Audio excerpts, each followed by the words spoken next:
Tangent plane and surface normal. हमने यहाँ पे टेंजेंट प्लेन और सरफेस नॉर्मल को डिस्कस करना है। उसके लिए हमारे पास एक आर होता है, R is equal to U of T V of T.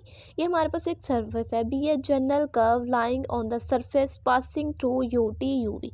You T U V दो पॉइंट हैं, इनमें से एक हमारे पास सरफेस पास करती है, तो उसका जो हम कर्व ले रहे हैं वो R is equal to R U T V T ले रहे हैं। तो हमारे पास जो tangent to the curve at any point P to the surface होगा, इस पॉइंट किसी भी पॉइंट पी पे जो टेंजेंट होगा सरफेस का वो D R by D T होगा, जो कि हमारे पास रेट होता है। तो D R by D T पे अगर हम चेन रूल लगाते हैं और उसको दो फंक्शंस यू और वी में लेते हैं, तो D R by D U by D T, यहाँ पे चेन रूल लग जाएगा। प्लस अब इसी तरह हम चेन रूल लगाएंगे वी के लिए, partial R by partial V dot D V by D T. अब यहाँ पे D R over D U R one के इक्वल है, D U by D T as it is आ जाएगा। प्लस यहाँ पे partial R by partial V हमारे पास आर टू के इक्वल है, D V by D T as it is आ जाएगा। ये हमारे पास इक्वेशन नंबर 1। अब हम इसकी डेफिनेशन देखते हैं। Tangent to any curve drawn on a surface is called a tangent line.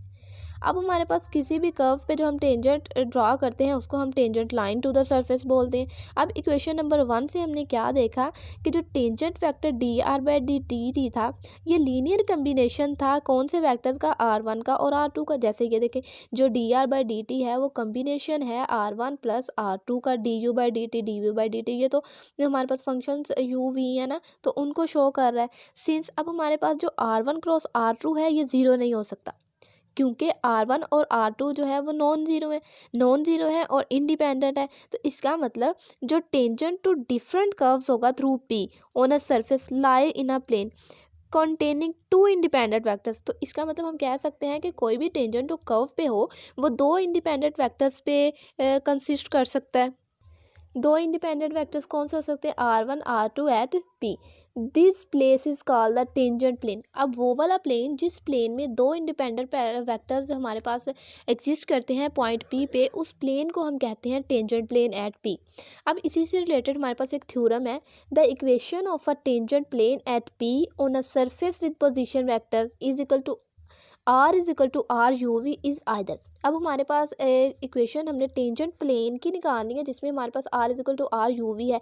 तो capital R is equal to R plus A R one plus B R two हो सकता है, या फिर कैपिटल R माइनस आर का dot product R1 cross R2 के साथ equal 0 के हो सकता है। ये भी हमारे पास यहाँ पे पैरामीटर्स हैं। इसके लिए हमने लेट करना है R is equal to R of U V be the position vector of the point P on the surface. ये हमारे पास पोजिशन वैक्टर है पॉइंट P पे ऑन सरफेस पे। The tangent plane at P, तो P पे tangent plane हमारे पास क्या होगा, पासिस थ्रू R, जो कि एक R से पास करता है और कंटेन करता है दो वेक्टर्स को, R1 और R2 को। तो हमारे पास जो कैपिटल R होगा ये पोजीशन वेक्टर होगा किसी भी पॉइंट पे टेंजेंट प्लेन के ऊपर, पॉइंट P जो हमारे पास गिवन है। देन हमारे पास कैपिटल R माइनस आर, जो इन दोनों का हमारे पास कैपिटल R से R का डिफरेंस होगा, और R1 एंड R2 होगा। ये कोप्लेनर होंगे या फिर पैरेलल होंगे, तो हम इन दोनों को क्या लिख सकते हैं, इक्वल लिख सकते हैं। जैसे हमने लास्ट पे भी लिखा था कि capital R minus R is equal to A into R1 plus R2 लिख लो, या फिर ए R1 प्लस बी R2 लिख लो, सेम चीज़ है। तो यहाँ पे A और B जो है वो आर्बिट्रेरी कोई भी कॉन्स्टेंट्स हो सकते हैं, पैरामीटर्स है हमारे पास। तो यहाँ से अगर हम कैपिटल R को इधर रहने दें और ये वाले R को राइट साइड पे ले जाएं, तो R plus A R one plus B R two, यही फर्स्ट वन इक्वेशन बन गई जो हमने यहाँ पे प्रूव करनी थी। अब हम इसको सेकंड इक्वेशन के लिए देखते हैं। अब हमारे पास जो R1 और R2 इन दोनों का क्रॉस प्रोडक्ट था, ये परपेंडिकुलर था to the tangent plane at P। Tangent plane जो हमारे पास होता है उस पर परपेंडिकुलर होता है। फॉर एग्जांपल ये हमारे पास कर्व है, यहाँ पे हम एक टेंजेंट लाइन ले रहे हैं, तो ये हमारे पास एक R पोजीशन वेक्टर है, R1 यहाँ पे। फॉर एग्जांपल यहाँ पे एक हम कर्व ले रहे हैं और दूसरा हम यहाँ पे ऐसे और ऐसे कर्व ले रहे हैं, एक ऐसे कर्व है और एक ऐसे कर्व। एक हमारे पास R1 है, एक R2 है, तो ये दोनों हमारे पास क्या होते हैं, टेंजेंट प्लेन के परपेंडिकुलर होते हैं। तो इसका मतलब जो इन दोनों का क्रॉस प्रोडक्ट है ये भी परपेंडिकुलर होगा कैपिटल R माइनस आर के, क्योंकि कैपिटल R माइनस जो R है वो इस प्लेन के ऊपर टेंजेंट है, तो टेंजेंट का पोजीशन वेक्टर है। इसका मतलब जो इनका ये अगर टेंजेंट पे परपेंडिकुलर है, तो इसका मतलब कैपिटल R माइनस आर पे भी लाइन करते हैं जो कि टेंजेंट प्लेन पे है। तो इसका मतलब अगर R1 क्रॉस R2 टेंजेंट के परपेंडिकुलर है और टेंजेंट पे R माइनस आर लाई करते हैं, तो इसका मतलब ये दोनों आपस में भी परपेंडिकुलर होंगे।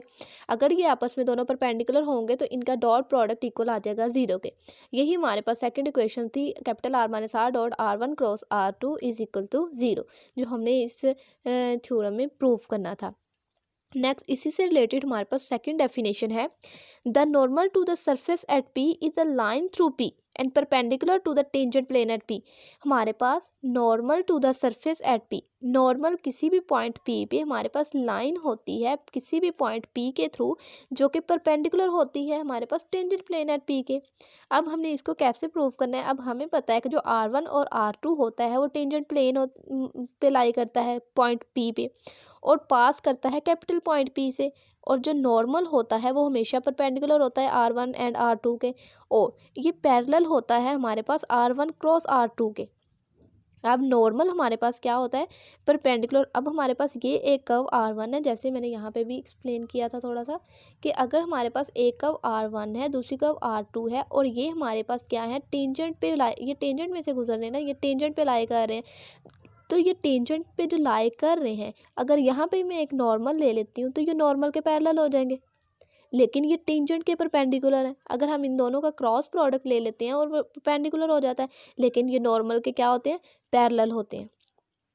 यही बात वो यहाँ पे बताने की कोशिश करें कि जो हमारे पास R1 एंड R2 है वो पैरेलल है और इन दोनों का जो क्रॉस प्रोडक्ट है वो हमारे पास क्या है, परपेंडिकुलर है,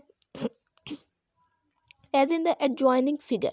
अब यहाँ इनको हम फिगर से भी देख सकते हैं। The normal at P is fixed by the following convention. अब यहाँ पे कन्वेंशन क्या, यहाँ पे हमारे पास एक फिगर है, ये हमारे पास था एक कर्व, यहाँ से हम ले लेते हैं, यहाँ से एक कर्व, एक कर्व हमारे पास ये, सेकंड कर्व ये है, थर्ड कर्व ये है। इसी तरह हमारे पास एक कर्व ये है, दूसरा कर्व ये है और तीसरा कर्व ये है। अब यहाँ पे हमने ये जो हमारे पास जो इस इधर कर्व्स है उसको हम v कांस्टेंट के साथ शो करते हैं, और जो हमारे पास इधर लेफ्ट साइड पे कर्व्स है उसको हम u कांस्टेंट के साथ शो करते हैं। ये हमारे पास जो एक हमारे पास ये लाइन है और एक हमारे पास ये लाइन है, एक हमारे पास ये लाइन है।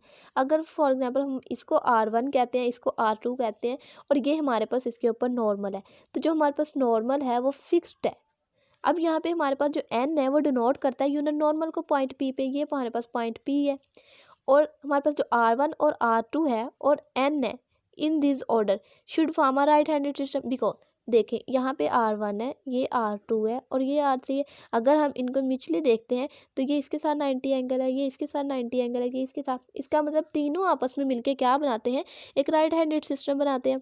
अगर ये राइट हैंडेड सिस्टम बनाते हैं तो यूनिट नॉर्मल की हमारे पास इक्वेशन क्या आएगी, R1 cross R2 over R1 cross R2 का मॉड, और ये हमारे पास किसके इक्वल है, H के। तो यहाँ पे हम H लिख सकते हैं। अगर H को हम लेफ्ट साइड पे लेके जाते हैं तो ये हमारे पास किसके इक्वल होता है, NH is equal to R1 cross R2।